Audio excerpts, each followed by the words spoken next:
I think to be home means to be around people and in a place that helps you discover the very best of who you are. I don't think we had mentors telling us that there was deep and rich opportunity in rural places. I think that's something that we've had to often discover on our own. Western North Carolina is beautiful. If you grow up near the mountains, then being away from them, it's like there's a piece of you missing. For many people that grew up in the area, I think we had a deep connection to the space around us.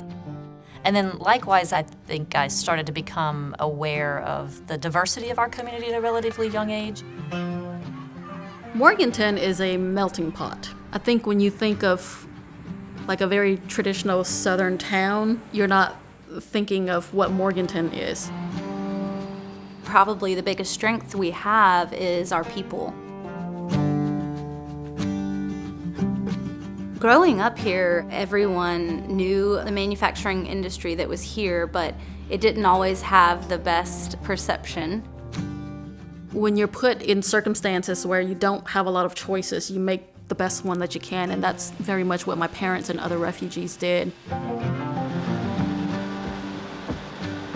Manufacturing isn't the problem. It's really how we go about thinking about work to develop not only people, but community as well.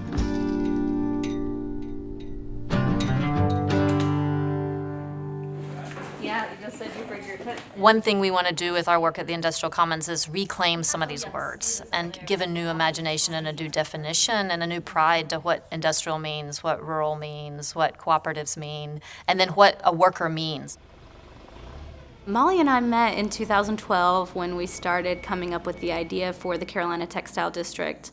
This community was hit, as it had been for many generations, with a lot of economic instability. What we knew was that we had a lot of assets here in the region around the textile industry, and then it was something that we should be leveraging rather than something that we should be forgetting. There were people all over the country that wanted to get products made in the United States, and we had to figure out a way to help them produce those products, but ideally here in our own backyard. Is there another way to do work? Is there another way where more of those decisions can be held in our own communities?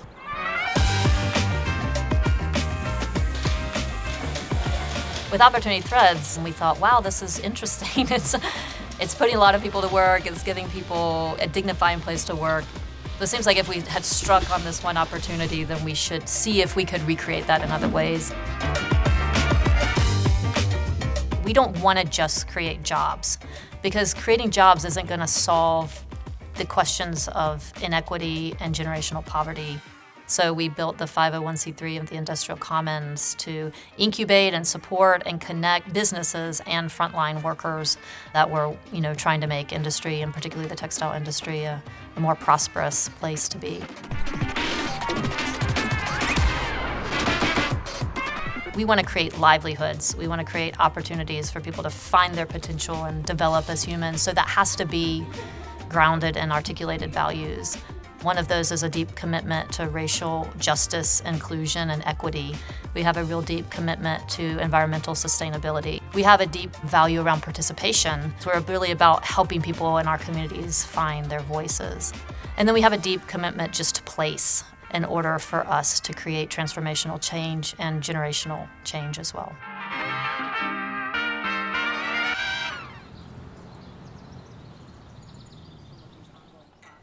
How would I describe the Industrial Commons? Was right earlier, that full 3,000 amount. I would describe it as a nonprofit that creates for-profit businesses that are creating long-term change. One of the beautiful things about our model is that it is a true economic ecosystem, and so everything is interconnected. All of the businesses are working together, they're referring clients back and forth to each other. We're doing big things with a small group of people, and that's something different. You have to be savvy. We want these cooperatives to be profitable. How we're going to do that is by deeply understanding the industries that we're in. Sarah had wanted to talk about things we could do in this community to strengthen manufacturing. They wanted to solve the problem that I saw at my factory for years, was textile waste going into the landfill. Material Return is that one-stop shop for custom circularity. Whether that be you've got some old shirts and t-shirts, or whether that be you've got a weaving machine with weaving waste. No matter what, there's gonna be a home on the other side. So with the circularity, we're able to take whatever type of waste gets sent in. So if it gets t-shirt waste gets sent in, it's gonna be ground, turned back into a yarn, and then put back into a t-shirt again.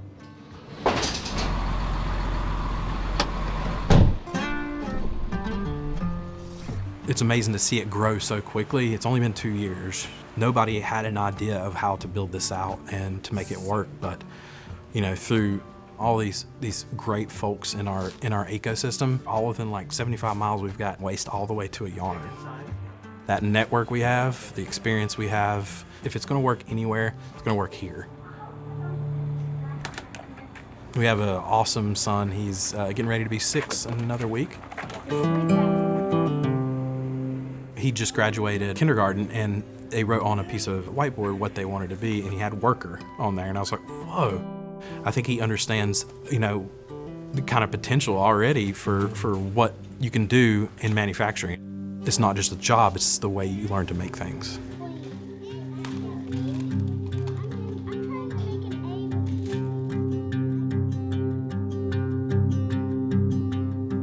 El miedo que yo tengo creo que viene de un lugar que se llama Aldea El Manzanillo.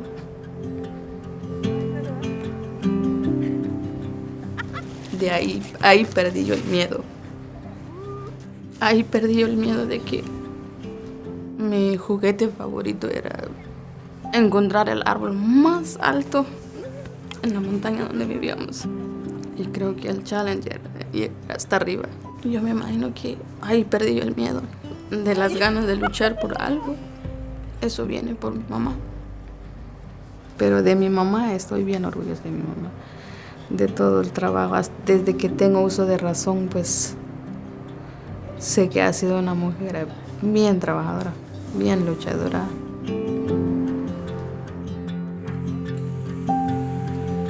Trato de pasar eso con los jóvenes que tengo. Me gusta pasar, tienes que ser responsable, luchar, trabajar, no quedarte donde estás.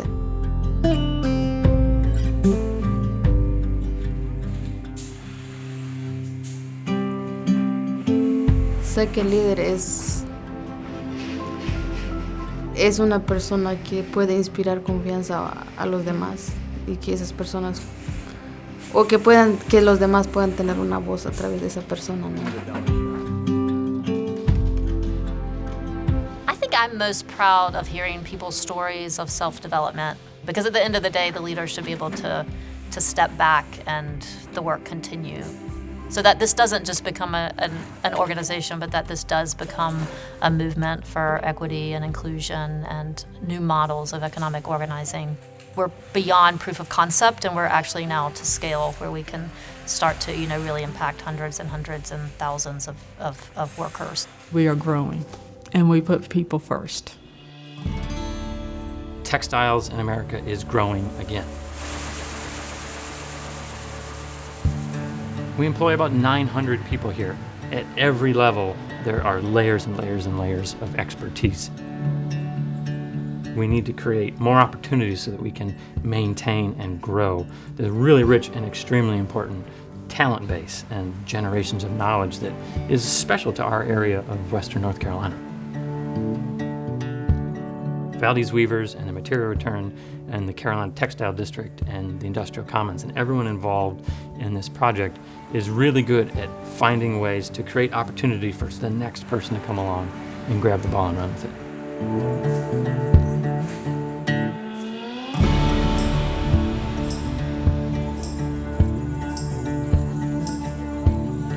I've lived here my entire life, gone to school here.